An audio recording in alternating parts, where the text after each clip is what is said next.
నమస్కారం, ధన్యవాదాలు అధ్యక్ష. గౌరవ సభ్యులందరికీ నమస్కారం. ఇప్పుడు ఈ రెండు షార్ట్ డిస్కషన్స్ సంబంధించి ఎసెన్స్ ఒకటే కాబట్టి మాట్లాడేటప్పుడు రెండు షార్ట్ డిస్కషన్స్ని కలిపి పొందుపరుచుకుంటూ మాట్లాడమని కోరుతా ఉన్నాను. ముందుగా శ్రీ దానం నాగేంద్ర గారు.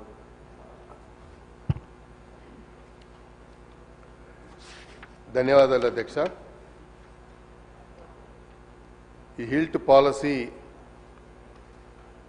ప్రభుత్వంలో ఉన్నటువంటి క్యాబినెట్ సభ్యులు, సబ్ కమిటీ సభ్యులు ఈ హిల్ట్ పాలసీని సిద్ధం చేసినందుకు ముందుగా నేను వారిని హృదయపూర్వకంగా వారికి ధన్యవాదాలు తెలియజేసుకుంటూ, ప్రధానంగా ఈ హిల్ట్ పాలసీ రావాలని ఎప్పటి నుండో ఈ హైదరాబాద్లో ఉన్నటువంటి చుట్టుపక్కల ఉన్నటువంటి ఇండస్ట్రీస్ వల్ల వస్తున్నటువంటి కాలుష్యతాన్ని దూరం చేయడానికి ఈ ఇండస్ట్రీస్ని వేరే చోటుకు మార్చాలని పలు సందర్భాల్లో మేము ధర్నాలు చేసినాయి, కానీ ఇవన్నీ ఉన్నాయి. కాబట్టి ఈరోజు ఈ హిల్ట్ పాలసీ తీసుకురావడం అనేది పెద్దలు చెప్పినట్టుగా బెటర్ లేట్ దెన్ నెవర్ అన్నట్టుగా ఈరోజు మంత్రి గారు ఈ హిల్ట్ పాలసీని ప్రవేశపెట్టినందుకు నేను మంత్రి గారికి ముందుగా ధన్యవాదాలు తెలియజేసుకుంటూ, అధ్యక్ష, మీరు ఒకసారి చూసినట్టయితే భౌగోళికంగా హైదరాబాద్ సిటీ విస్తరింపబడ్డది అధ్యక్ష. ఈరోజు హైదరాబాద్ చుట్టుపక్కల ఉన్నటువంటి ఇండస్ట్రీసు, దానివల్ల వచ్చినటువంటి కాలుష్యం కానీ, ప్రధానంగా కాలుష్యం వల్ల డ్రింకింగ్ వాటరే కానీ, వాయువు కానీ, అన్ని రకాలుగా తినే ఫుడ్లో కానీ అన్నీ ఏదో రకమైనటువంటి అడల్టరీ ఫుడ్ కానీ ఇవన్నీ కూడా రావడం, హెల్త్ హజార్డ్ జరగడం, ఎన్నో రకాలుగా అనారోగ్యానికి గురైనటువంటి సందర్భాలు ఎన్నో ఉన్నాయి అధ్యక్ష.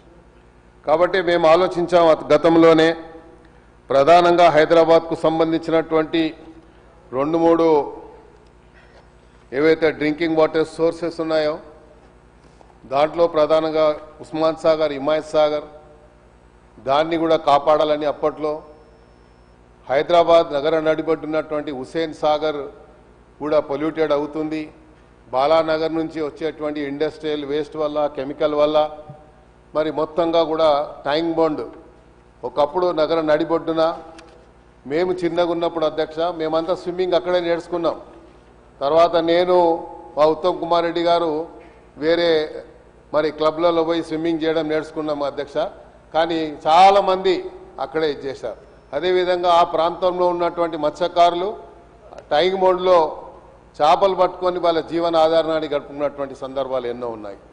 సిమిలర్గా బంజారా తాజ్ బంజారా పక్కన ఉన్నటువంటి గుండ్ల చెరువు, అందులో కూడా అక్కడ ఉన్నటువంటి మత్స్యకారులు చేపలు పట్టుకొని వాళ్ళ జీవన ఆధారాన్ని గడిపేటువంటి సందర్భాలు ఉన్నాయి.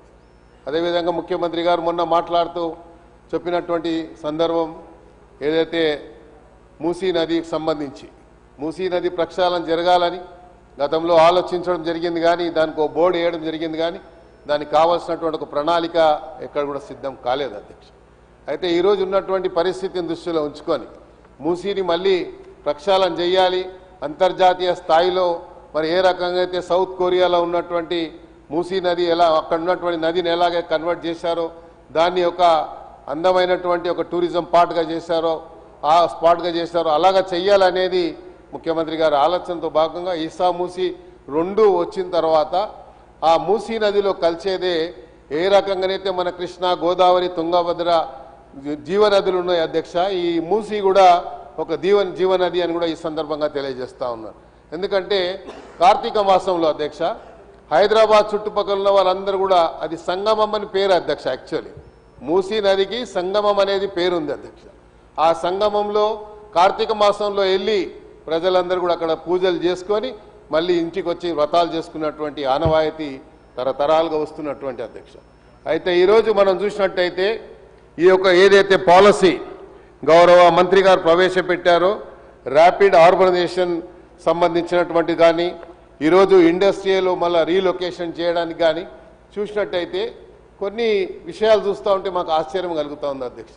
గతంలో జరిగినటువంటి తప్పిదాలు ఎలాంటి తప్పిదాలు చేశారు, ఎలాంటి మిస్యూజ్ చేశారు పవర్ని అని చెప్పడానికి మంత్రి గారు ఇప్పుడు మాట్లాడుతుంటే నేను వినడం జరిగింది అధ్యక్ష. అప్పుడు ఒక పాలసీ ఏదే కానీ ప్రభుత్వ పరంగా ఒక స్థలాన్ని కానీ ఒక ఇండస్ట్రీ కానీ ఎవరికైనా ఇస్తే దానికి కొన్ని క్వాలిఫికేషన్ క్రైటీరియాలు ఉంటాయి అధ్యక్ష. ఆ క్రైటీరియా ప్రకారంగా అది అలాట్మెంట్ చేస్తారు.